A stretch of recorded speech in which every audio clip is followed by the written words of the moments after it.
Okey, steady bos. Jadi, jumpa Biden bos.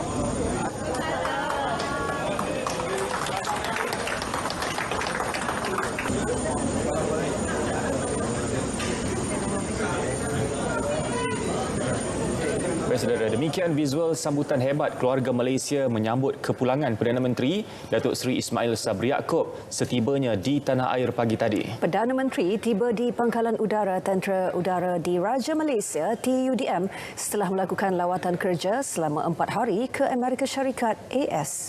Kira-kira 400 orang keluarga Malaysia terdiri daripada kepimpinan UMNO, mahasiswa dan belia berada di perkarangan Pangkalan Udara itu untuk menyambut ketibaan Perdana Menteri.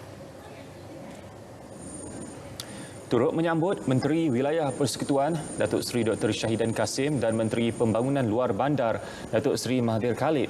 Perdana Menteri turut meluangkan masa kira-kira setengah jam menyantuni mereka yang hadir.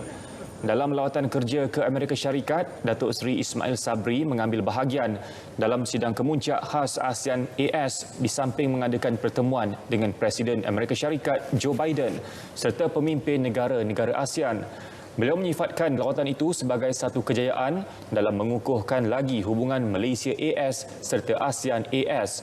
Pada sidang kemuncak khas ASEAN AS yang dipengerusikan Biden pula, Perdana Menteri menyentuh pelbagai isu termasuk krisis Rusia-Ukraine, Laut Cina Selatan, Palestin dan Myanmar. Menurut Perdana Menteri, konflik-konflik itu bukan sahaja menjejaskan ekonomi dunia tetapi juga mengorbankan rakyat yang tidak berdosa. Malah perang merugikan. Itu yang pertama. Dan yang kedua saya kata, perang walaupun berlaku di Ukraine, perang ataupun konflik berlaku di Ukraine, yang suffer adalah negara yang tak ada kena-mengena pun, termasuk Malaysia. Jadi saya kata, semalam pun saya dah sebut, Amerika mesti menggunakan pengaruh dia untuk menyelesaikan isu ini. Malaysia adalah satu-satunya negara pada persidangan itu yang secara berterus terang meminta agar AS membantu melaksanakan Resolusi Pertubuhan Bangsa Bersatu PBB mengenai pembentukan negara Palestin sebelum Perang 1967 yang memberi hak Baitul Maqdis sebagai ibu negara Palestin. Di hadapan Presiden AS, Perdana Menteri meminta AS berlaku jujur dan telus dalam menangani isu Israel-Palestin dan berkata, kekejaman Israel terhadap rakyat Palestin yang terus berleluasa harus dihentikan segera. Gunakan kuasa dia dan memastikan isu Palestin dapat diselesaikan dengan segera.